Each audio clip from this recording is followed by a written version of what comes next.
T'en as marre que tes socles de Warhammer ressemblent à ça et à rien? Et bah écoute, je suis en train tout simplement de peindre des Salamanders Terminator et aujourd'hui je vais te montrer comment faire un socle de lave. Mais avant ça, n'oublie pas à t'abonner et surtout à mettre en favori pour retrouver ce tuto là. Et surtout, montre-moi en commentaire ton plus beau socle de Warhammer ou d'autres. Avant de commencer tout simplement, si votre socle n'est pas en noir, repeignez-le ou faites une sous-couche dessus. Parce qu'il faut qu'on passe sur une base noire. Une fois ça fait, vous allez tout simplement faire deux couches de rouge. Alors moi, vu que je peins avec du Army Painter, c'est du Pure Red. J'ai vu que chez certains qui utilisent la peinture Citadel, ils utilisent tout simplement du Memphis Red. Oula, c'était dur à dire ça. Une fois que c'est sec, vous allez tout simplement faire des coulées de lave.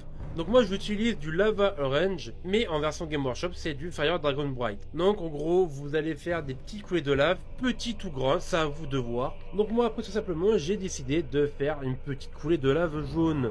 Bon, j'ai fait un gros pâté, comme on peut le voir, je me suis totalement loupé, j'ai fait de la merde. Mais tout simplement, j'ai utilisé du démonique violet de Charmy Painter. Il n'existe pas d'équivalent chez Citadel. Le seul jaune que j'ai trouvé qui va à peu près avec, c'est du Phalanx Yellow.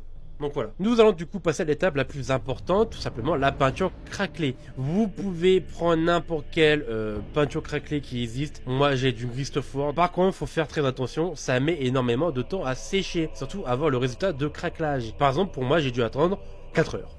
Une fois que tout ça est sec, c'est ça, vous allez prendre votre meilleur pinceau de brossage à sec, vous allez brosser tout simplement avec du noir. Le but c'est tout simplement de faire une roche volcanique. Et une roche volcanique, c'est noir. Alors vous pouvez rajouter des détails dessus. Moi par exemple, j'ai rajouté des pierres noires dessus. Voilà le résultat. Et vous avez un magnifique socle en forme de lave. Je ne suis pas un pro, mais au moins, j'adore faire ce genre de socle parce que c'est trop stylé. Et ça va bien avec mes Salamanders.